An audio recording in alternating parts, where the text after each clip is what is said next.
Principalmente estos parásitos van a atacar a niños, pero también van a ser oportunistas en pacientes de VIH, en los cuales pueden producirles diarreas agudas, lientéricas. ¿Qué quiere decir diarreas lientéricas? Lientéricas.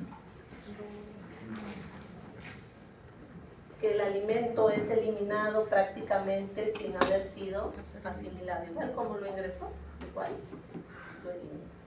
¿Ya? Entonces, miren, vamos a hablar sobre un grupo de coccidios, también llamados esporozoos o apicomplexos. ¿Por qué apicomplexos? Porque tienen un cono apical. Acuérdense del taquizoito de toxoplasma, porque toxoplasma también es un coccidio.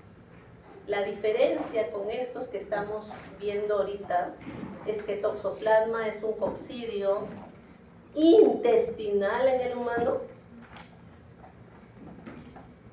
Todos los que están acá son coccidios intestinales en el humano. Criptosporidia, ciclospora, cistoisospora. Estos tres son intestinales en el humano. Toxoplasma también es coccidio, pero no es intestinal en el humano. ¿En quién es intestinal toxoplasma? Exacto. El gato es el que va a eliminar. ¿Cómo se llaman esas estructuras que elimina el gato? Todos estos parásitos, su estadio diagnóstico y su estadio infectante son los O. Ya, clarísimo ahí, ¿correcto? Este es un primer grupo. Les adelanto también que Cryptosporidium y Cistoisospora, los dos son considerados oportunistas en pacientes VIH. Ciclospora no. ¿Ya? Vamos a ver esa parte. Hasta ahí nada más este grupo. Bueno, los flagelados, su mismo nombre lo dice porque tienen flagelos. El mayor representante es Giardia lambda. Y eso también va a ser una lucha con ustedes porque seguramente van a ver mamás que se van con sus niños diciendo que tienen el parásito Giardia, ¿no? Esto lo he puesto así resaltadito porque es bueno que sepan. Nosotros hablamos del más importante que es Giardia lambda, pero también hay otros parásitos que quizás en algún momento ustedes tengan contacto con algún paciente que lo tenga. ¿Qué quiere decir tenax? Tricomona tenax. Tricomona tenax es un protozoario que se encuentra en los dientes y es un problema muy grande para los odontólogos, ¿sí? Puede producir heridas, hasta encías sangrantes, Tricomona tenax. ¿Qué quiere decir T. homines? Tricomona hominis, o también llamado pentatricomonas. Esta sí es intestinal, pentatricomonas o Tricomona hominis. Y bueno, Tricomona vaginales que ustedes ya conocen al respecto. Nosotros nos vamos a abocar a hablar solamente de Giardia lambda. En los sarcodinos o amebas, ¿cuál es el mayor representante? Y es el que van a ustedes a luchar, porque esta ameba, apunten bien, esta ameba no solamente es intestinal, sino también puede tener localizaciones extraintestinales. Imagínense que se puede ir al cerebro, puede ocasionar el AHA, absceso hepático amebiano. Para el próximo martes en su seminario van a tener 2 artículos sobre esta ameba. Así es que ahí van a conocer bastante al respecto. Esto es en entamoeba histolítica, que es la única, digamos, patógena. Las otras son comensales. Pero por el hecho de ser comensales no es que nos vamos a alegrar, ¿no? Encontramos una, por ejemplo, entamoeba coli. Algunos de nosotros en nuestra muestra de ese nos encuentran entamoeba coli y vamos a estar felices. No. Porque nuestro profesor nos dijo que era comensal. No. Eso quiere decir que nosotros estamos ingiriendo alimentos que están siendo contaminados ¿con qué? Heces.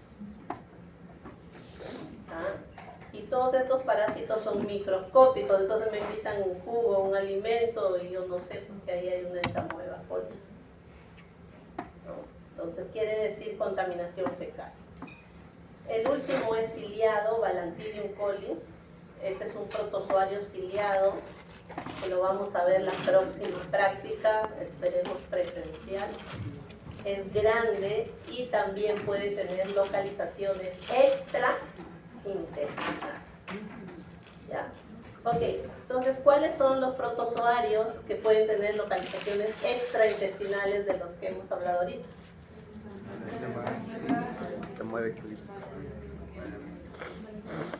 Balantidium coli, entamoeba histolítica. No les dije, pero en los coccidios también Cryptosporidium y también Cisto y Zoospora. Ciclospora ha habido un reporte, pero no hay muchas evidencias, por eso es que lo mantienen todavía en reserva. Pero Cryptosporidium, miren, es un parásito intestinal, pero han habido personas VIH que en el esputo les han detectado un estadio. ¿Cuál es ese estadio? De los coccidios, el oquis. Okay. Entonces, miren los tamaños de estos primeros coccidios, son muy pequeños, 4 a 6 micras, por lo tanto, en estos parásitos no se estila, no se acostumbra a pedir un examen directo de ese, lo que hicieron en su primera práctica. ¿Se acuerdan con Lugol? No, porque miren, ustedes van a ver a estos parásitos, quizás este sí la puedan ver, pero hay que tener experiencia, pero estos de acá ni hablar, ¿no? Entonces por eso se hace una coloración que es el parecido al de tuberculosis y se llama el Schill-Nielsen modificado. Ya pasamos rápidamente porque nos vayan a venir a votar, chicos.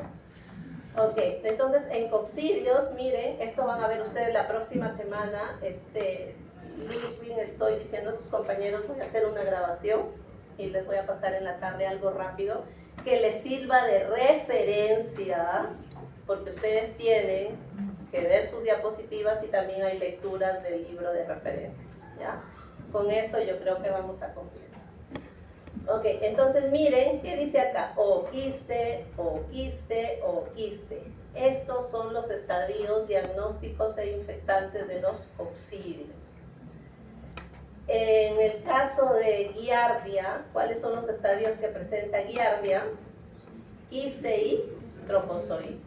Quiste, la forma de resistencia, y trofozoito es la forma que se alimenta y se moviliza. ¿Por qué he puesto esto acá? Porque Giardia sí podemos verlo en 40X y en 100X, pero Cryptosporidium, Ciclospora solamente en 100. Bueno, Cisto y Zoospora por su tamaño grande podemos verlo en 40 y en 100, pero estos dos ni hablar. Por eso es que en los hospitales, cuando ustedes vayan a hacer su residencia en hospitales acá, hay muchos pacientes VIH que se están con una diarrea terrible y ustedes le dicen que le hagan un parasitológico y dicen negativo, negativo, negativo. ¿Pero por qué es negativo? Porque lamentablemente no todos los hospitales tienen esta coloración y lo que le hacen solamente es un Lugol. Y con Lugol ustedes están perdiendo. Entonces ahí se presentan lo que se llaman los falsos negativos. Y dicen, no, como el paciente VIH está con diarrea, pues claro, pues sus defensas están perfecto, hay que darle sus retrovirales. Pero si ustedes supieran que tienen estos parásitos, ustedes también le darían otro tratamiento y ayudarían a que el paciente puede morir de deshidratado. No del VIH, sino porque ha cortado su tratamiento con retrovirales, ¿no? Ok, en amebas, entamoeba histolítica y entamoeba coli, ¿no? Esto, la única que es patógena va a ser entamoeba histolítica. Acá siempre les mencionamos de que, si bien es cierto, hay portadores asintomáticos, ¿no? El 10% de las personas que tienen entamoeba histolítica, solamente el 10% pueden tener sintomatología, pero esa sintomatología ustedes tienen que saber cómo manejarla, porque como les digo, diarrea su paciente puede tener por todo, y sé de personas hasta por estrés les da diarrea, ¿no? Entonces tienen que saber los signos, los síntomas, y de ese 10% que tiene síntomas, el 1% probablemente desarrolle una ubicación extraintestinal. ¿Cuál es el órgano usualmente que va a infectar? El hígado, ¿ya? El hígado, y por anatomía saben por qué. ¿Por qué será el hígado? Ya, eso es por anatomía, tienen que saber. ¿Por qué vena se va? ¿Por qué? Puede llegar hasta el cerebro y todo eso, saben ustedes mejor que yo. Yodamueva bushley es otra ameba que usualmente tiene esta vacuola grande, ¿no? Pero también es comensal, ¿no? También es comensal, pero igualmente pues hay que preocuparnos, no quiere decir que hay algo que está mal en nuestros hábitos higiénicos. Blastocistis, les dije que uno le dicen que es hongo, que salga, y ahorita ustedes me pueden dar una clase de blastocistis porque hicieron su artículo, ¿no? Acá lo estamos ubicando dentro de las amebas, ¿no? Y en el Balantidium, ese es el único ciliado que parasita al humano y lo van a ver bastante bien al microscopio, y es el único que podemos observarlo en 10 incluso podemos verlo porque es bastante grande su tamaño. En los coccidios, estos son los tres, ya abocándonos a cada uno de los coccidios, los tres tienen el estadio de oquiste. ¿Por qué se dice que son del grupo apicomplejo? Por este cono apical. ¿Y se acuerdan del taquizoidito de toxoplasma? Era así, ¿no es cierto? Por eso es que el toxoplasma también es un coccidio, pero en el humano es un coccidio hemático y tisular. Nunca es intestinal toxoplasma en el humano, ¿ya? Pero es de esta familia también de los coccidios. Estos coccidios, su característica es que, miren, tienen una reproducción asexual y sexual, y producto de esta reproducción sexual es que se forman los ooquistes, ¿sí? Acá están, estos son los ooquistes. Y dentro de este ooquiste, que ustedes lo van a ver muy chiquitito con una coloración de Schillnitsen, hay esporozoarios. Hay esporozoitos, y estos son los que van a infectar las células, ¿no? Acá está la estructura, así ingresa a los enterocitos, ¿no? Acá tenemos un ooquiste que está con sus 4 esporozoitos, miren, cada uno de ellos son los 4 esporozoitos. ¿Cuál es la ubicación de este ooquiste? Es el intestino delgado, Cryptosporidium está en el intestino delgado. Y también es importante que sepan que Cryptosporidium no solamente está infectando al humano, sino también está infectando miren, peces, reptiles, aves, hasta serpientes tienen Cryptosporidium. Entonces, por el hecho de estar en el humano y en los animales, nosotros decimos que Cryptosporidium tiene un potencial zoonótico. Miren, este es el ciclo, el factor de riesgo es nadar en agua, ¿no? Acá tenemos al ooquiste, sale el esporozoito, miren, salen los esporozoitos, infectan las células, se produce una reproducción asexual, luego se originan merozoitos, luego empieza una reproducción sexual, se forma un cigoto y luego un ooquiste. Por eso se dice que el ooquiste es el producto final de una reproducción sexual. ¿Ya? El ooquiste es el producto final de una reproducción sexual. A ver, acá está el mecanismo, ¿no? El ooquiste, salen los esporozoitos, tienen 4 esporozoitos, ¿eh? Cryptosporidium tiene 4 esporozoitos dentro de su célula. Acá está como invaden las células, se forma esta vacuola parasitófora, ingresan, se reproducen, y ahí es donde el paciente comienza a perder sodio, a perder cloro, se deshidrata, ¿no? Produce diarreas de 5 o más litros diarios, ¿no? En las personas inmunocompetentes como nosotros, esta diarrea puede cambiar en 4 o 5 días, ¿no? Pero en pacientes con las defensas bajas puede producir una deshidratación y la persona se muere. Mira, ¿no? Puede haber una mala absorción de las vitaminas, todo lo que le puede producir hasta la muerte, pero esto es en pacientes VIH. Esta es una un artículo bien interesante de una señora de 51 años en Polonia. Resulta que tenía un problema, ¿no? Comenzó a toser y nadie daba qué era lo que tenía, ¿no? Hasta que por ahí un médico, ¿no?, le hizo una radiografía y le encontró un putito acá, le hizo otra tomografía y encontró otra cosa acá, pero la señora seguía con el problema. Y luego le hizo un aspirado, por ahí dice, ¿no? ¿Y qué es lo que encontró? ¿No? Un lavado bronquial, y miren lo que encontró acá con inmunofluorescencia. Tenía un ooquiste de Cryptosporidium, pero este caso es Bailey. ¿Y saben dónde está este Cryptosporidium? En las aves. Y la señora, ¿no?, en Polonia tenía su casita, son casas alejadas de campo, y al lado, como a 2-3 cuadras, había un palomar. Esa señora había estado aspirando los ooquistes de las heces, ¿no? Por eso también hubo un tiempo en que en el centro de Lima comenzaron a hablar de que en la iglesia de San Francisco hay muchas palomas, de que puede ser un riesgo, ¿no? Y eso es así, eso es así. Y hay otras bacterias también que pueden ser adquiridas por inhalación con, a ver, ustedes me pueden decir cuáles son hongos. Histoplasma. ¿Ya?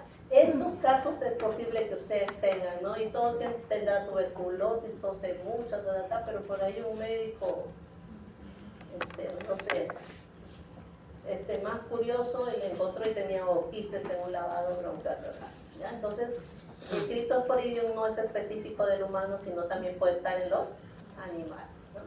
Miren, estas son todas las pruebas que se pueden hacer: inmunofluorescencia, ELISA también, porque la persona que tiene Cryptosporidium puede, o sea, no es que se muere rápido, puede formar anticuerpos. Ya saben que en 1 o 2 semanas nosotros formamos anticuerpos, ¿no? También se puede hacer biopsias, ¿no? Y encontrar, este es Cryptosporidium en Schill-Nielsen y esto es en inmunofluorescencia, ¿sí? PCR también se puede hacer, una prueba molecular. Hay que lavarse las manos. Bueno, lean en Botero, les voy a dar las páginas, pero ahí va a haber una discusión con ustedes, y yo quiero que tengan ese sentido crítico y entren a la inteligencia artificial también y peleense con su inteligencia artificial. Hay personas, Cryptosporidium, que dice que no se da tratamiento. No se da tratamiento, solamente es lavarse las manos. Y miren lo que dice acá. Hicieron trabajos de investigación personas con Cryptosporidium, a un grupo le dieron placebo y a otros le dieron un fármaco, y el grado de recuperación fue el mismo. Incluso creo que hasta mejor los que tuvieron placebo, ¿no? Entonces se dice que ahí solamente es despertar un poco, mejorar su sistema inmune. Esto es Cryptosporidium. En Ciclospora es más o menos similar el ciclo. Algo que me olvidé decirles: cuando hay un niño, un adulto, una persona de nuestra familia que tiene Cryptosporidium y tiene una diarrea terrible, por si acaso, los ooquistes que elimina son directamente infectantes, ¿ya? Entonces hay que minimizar todos los cuidados, ¿no? Hay que maximizar, mejor dicho, todos los cuidados, ¿no? Ese niño yo le cambio los pañales, o ese niño de 8 o 9 años va al baño, no se lava bien, me da la mano, esos ooquistes ya me infectan a mí. Pero en cambio en Ciclospora no. En Ciclospora los ooquistes que elimina esa persona infectada no son infectados, ¿ya? Está más relacionado con ingestión de frambuesas, de fresas, ¿no? En Estados Unidos un supermercado estaba vendiendo fresas, frambuesas, que si todo ese condado, le dicen ahí en Estados Unidos, comenzó a tener una diarrea terrible. Y después comenzaron a analizar y todos estaban abasteciéndose de unas frambuesas que vendían en un mall por ahí cerca, ¿no? Que estaban infectadas ¿con qué? Con ooquistes de Ciclospora. Entonces esas frambuesas, fresas son de tallo corto, que al parecer habían estado siendo regadas con aguas servidas, aguas contaminadas con heces de personas que tenían Ciclospora. Ya, yo me infecto entonces comiendo una lechuga, una frambuesa, ingresa acá el ooquiste tiene 2 esporoquistes con 2 esporozoitos cada uno, miren, va a haber una reproducción asexual, ¿se acuerdan? Igual que cripto, luego sexual se forma un ooquiste y esto es lo que a mí me infecta, ¿no? También va a producir aplanamiento de las células, mala absorción de azúcares, ¿no?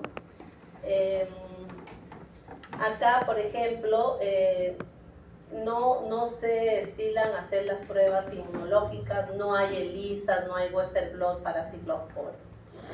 Cistoisospora, esto también es un oportunista en pacientes VIH y se estila mucho en personas, se ha encontrado bastante acá, por ejemplo, en el Hospital 2 de Mayo, en las heces de las personas VIH, y la mayoría de ellos, pues, en su ficha clínica decían que tenían comportamiento homosexual, ¿no? Entonces, este es un parásito que también cuando es eliminado no es infectante, tiene que pasar por lo menos 24 horas para volverse a infectar. Este es el ooquiste, tiene 2 esporoquistes y en cada uno 4 esporocitos. Así se vería con solución salina. Este sí lo podríamos ver con solución salina porque tiene como 20, 25 micras, pero cripto y ciclospora ni hablar, tiene que ser químico, ¿no? Este es el ciclo biológico, siempre me estoy infectando con los ooquistes maduros. Acá dice ooquiste maduro que posee 2 esporoquistes y 4 esporozoitos cada uno. También igual, pero acá hay una cosa muy interesante, la sintomatología que va a tener la persona es que tiene una bastante acumulación de eosinófilos. ¿Cuál es el porcentaje de eosinófilos que normalmente debemos tener? 2. Ok, ya. ¿Y por microlitro de sangre cuánto debería de haber? ¿Entre cuánto? ¿300, 500, 1000? 300. Ok, estas personas tienen más de 600 por microlitro, entonces hay una hipereosinofilia, ¿ya? Ese es algo resaltante de este parásito. Tampoco las pruebas serológicas no son utilizadas, ¿no? Acá, bueno, se les está mencionando tanto para ciclospora como para cistoisospora, las sulfas son buenas. En Cryptosporidium lean bien, por favor, la explicación que da Botero respecto a si funciona o no un tratamiento en Cryptosporidium, ¿ya? A ver, estas son unas preguntas, por ejemplo acá, ¿no? Considera que en nuestro país hay casos de falsos negativos, ¿por qué? Algo ya les dije. Sí, no hay los colorantes, las pruebas, ¿no? Si deseo conocer la especie de coccidio, ¿qué prueba de laboratorio utilizaría? La especie, una cosa es género y otra cosa es especie. Género, por ejemplo, sería Cryptosporidium. Especie sería Cryptosporidium hominis, un baile de esa señora, por ejemplo. ¿Qué prueba le hicieron a esa señora de Colombia? Inmunofluorescencia, pero con inmunofluorescencia solamente ven género. Pero se dieron cuenta que había esto en la señora de Polonia. Había PCR y había... Esto se hace con pruebas moleculares, había un secuenciamiento. Entonces, si yo quiero saber la especie que me está causando, tiene que ser, ¿dónde se hace acá eso? En vivo. Y encima ni siquiera saben, ni siquiera quinjo hay. Entonces eso es algo que ustedes tienen que lidiar, ¿no? En lo que es giardia es el único flagelado, tiene estadio de trofozoito y de quiste. ¿Cuál es el estadio infectante? El quiste. ¿Y cuál es el estadio que produce daño?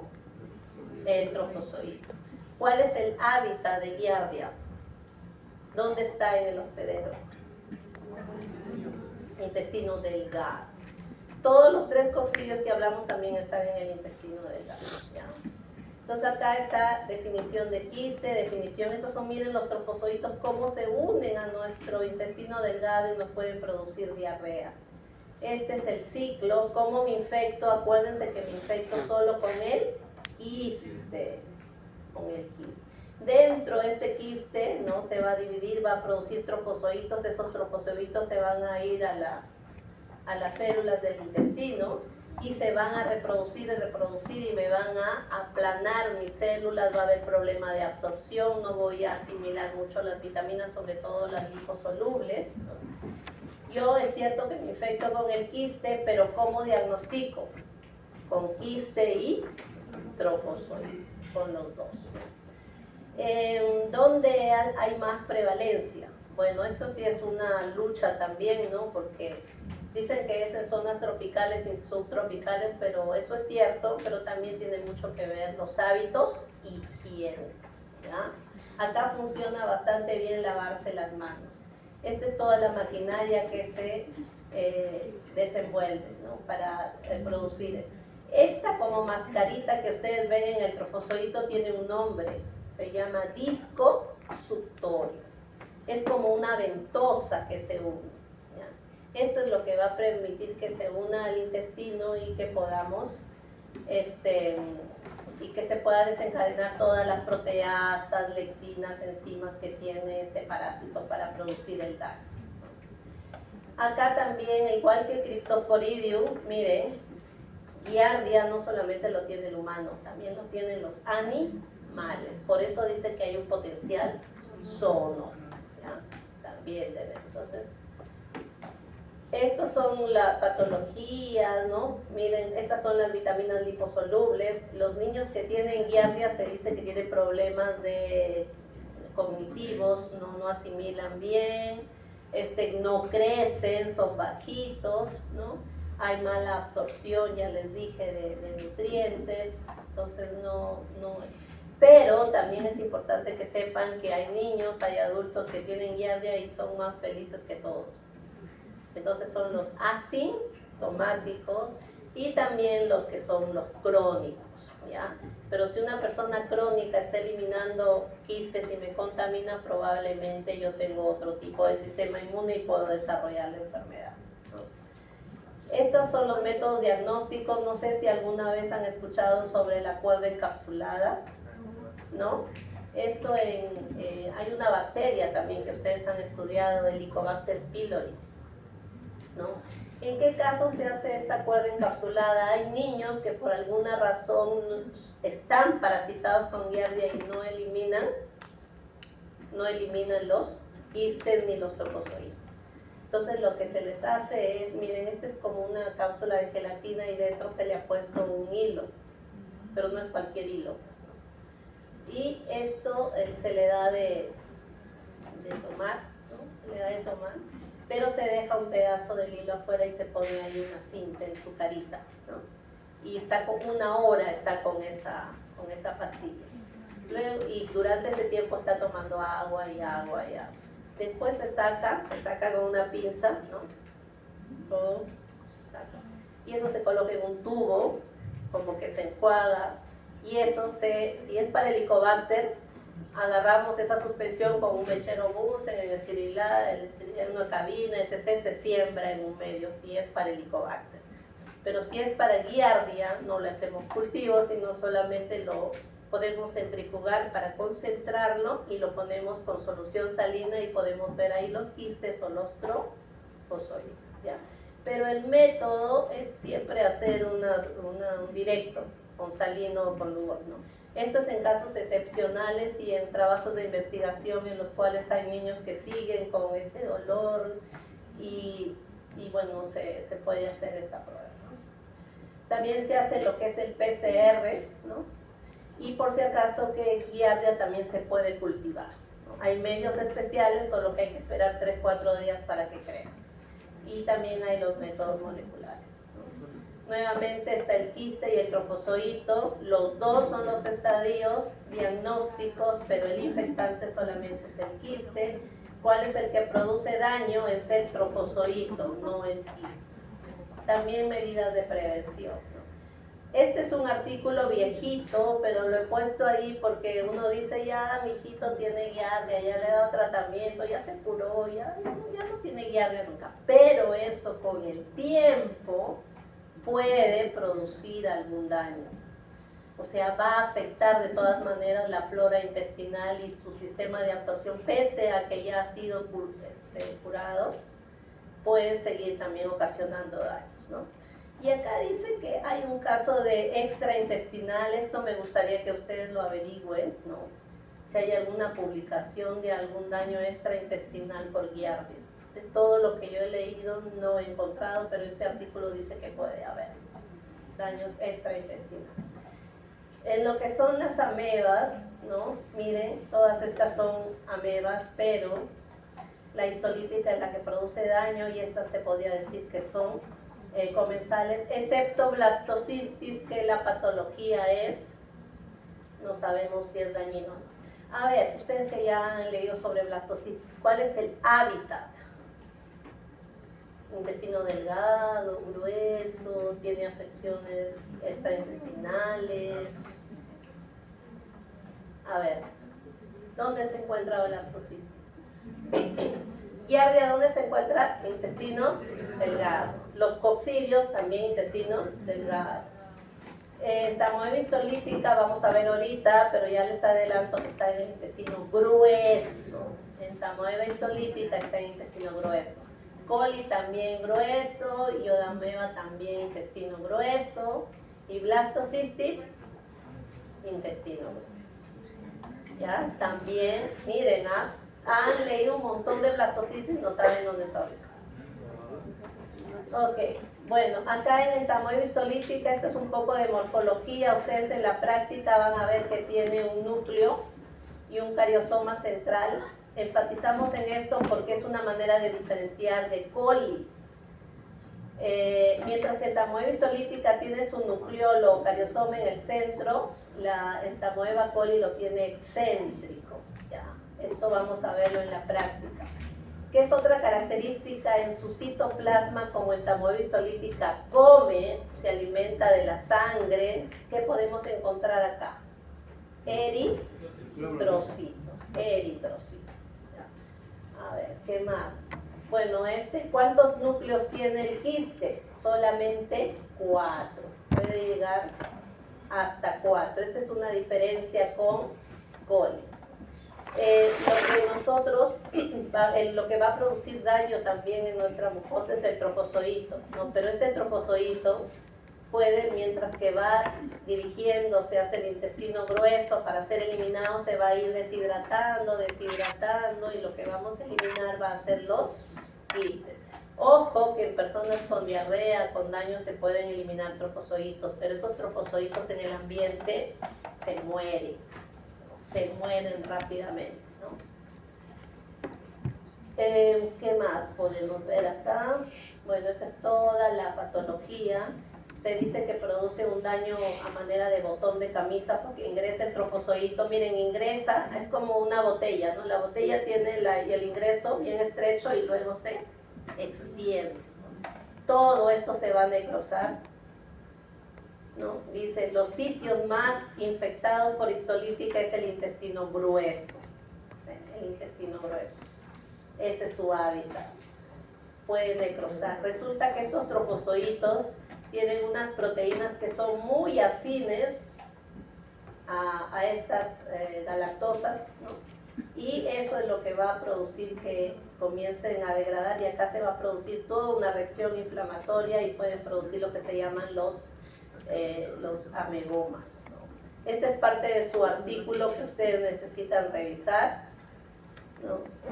¿Cómo se va a producir el daño? La colonización en el intestino grueso, la ruptura de la barrera intestinal con el uso de enzimas, y de ahí viene toda una lisis, ¿no?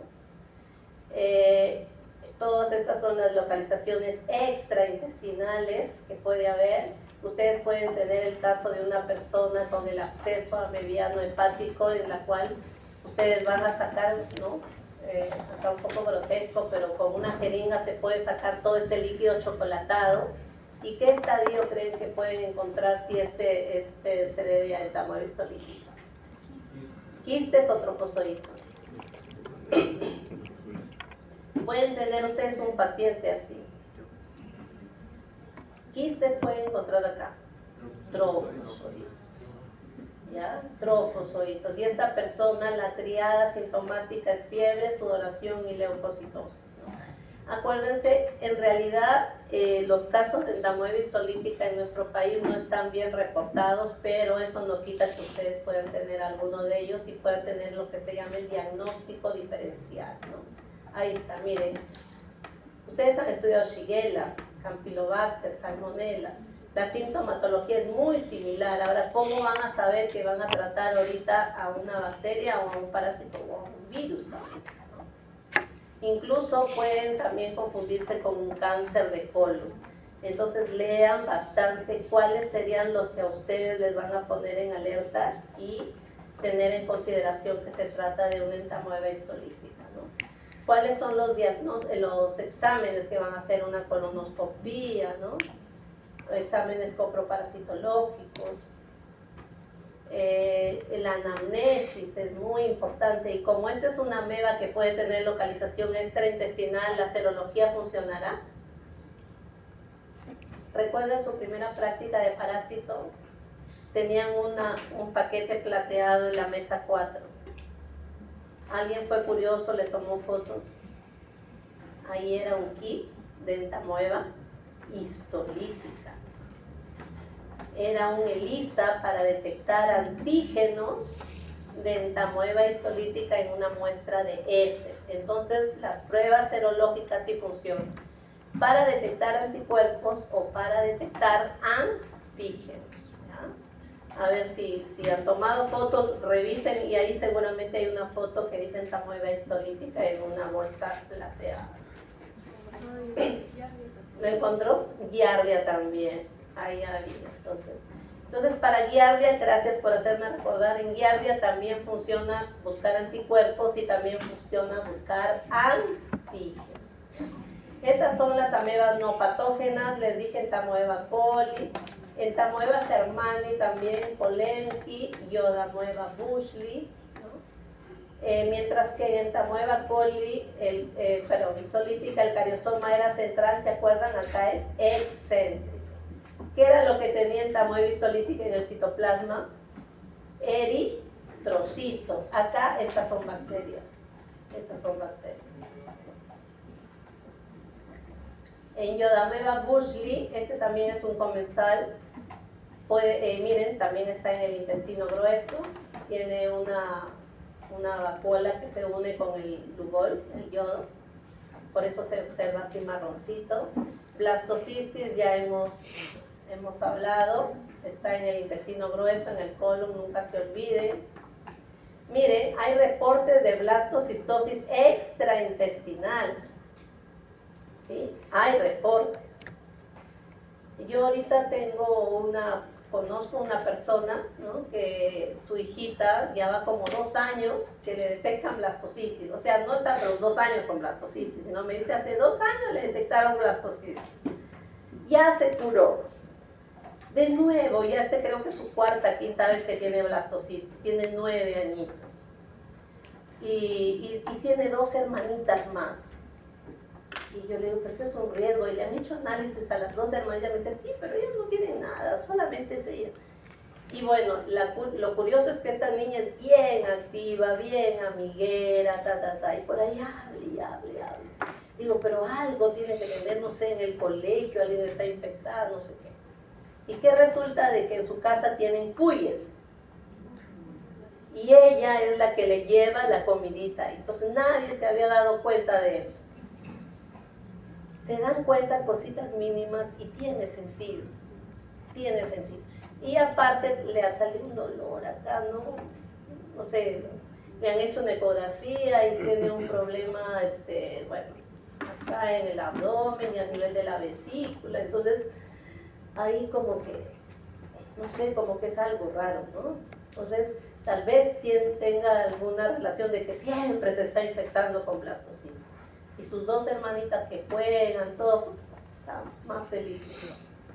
Entonces, miren todo lo que ustedes tienen que indagar con un paciente para dar con él. Y acá dice, pues, potencial sordo. Y esta niña tiene cuyes en su casa. Y juega con los cuyes, todo. Ya. Bueno, la sintomatología ya saben, así son los blastocisis, vamos a ver la práctica. También hay pruebas moleculares para hacer blastocistosis y por eso ahorita se dice blastocitis SPP. Creo que Botero todavía le dice blastocitis hominis, ¿no? Pero SPP, ¿por qué? Porque ahorita se dice que blastocitis no solamente es el humano, sino también de los animales y hay genotipos, algunos más agresivos que otros. Finalmente, en Balantidium coli, este es el único ciliado. ¿Por qué está un chanchito? Porque las personas que están en riesgo de tener balantidiosis son las que tienen contacto con los cerdos, ¿no?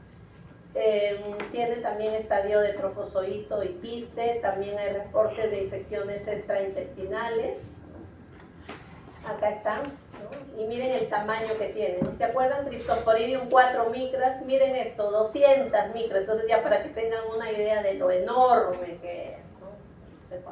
Miren el quiste, ¿no? Es 10, 12 veces más grande que un quiste de Cryptosporidium. Lo van a ver ustedes en la práctica, con 40X es suficiente para que lo observen. ¿Cuál es el infectante? El quiste. ¿Cuál es el diagnóstico? Quiste y trofozoito. Y el que produce el daño es el trofozoito, ¿no? ¿Cómo uno se infecta cuando ingiere alimentos contaminados con los quistes, ¿no? Y acá hay una pregunta interesante también, ¿no? O sea, ¿cuál es el pH del estómago? ¿Y cuál es el pH del intestino delgado? O sea, esto llega, ¿dónde llega esto? Llega a mi estómago. Y miren, el pH no lo destruye entonces. Lo que pasa es, miren lo que dice acá. Dice, puede ser destruido por un pH menor de 5, que es lo que tiene el estómago. Al parecer, la infección se da preferentemente en personas malnutridas con acidez estomacal baja. ¿Qué es acidez estomacal baja? Que está tendiendo a la alcalinidad, ¿no? Ok. Bueno, este trofozoito tiene enzimas hialuronidasas. Miren dónde se desenquista, ¿no? En realidad se desenquista en el intestino delgado, pero migra hacia el intestino grueso y ahí se reproducen. Con la ayuda de esta enzima comienzan a dañar todo y van a producir úlceras e incluso pus, ¿no?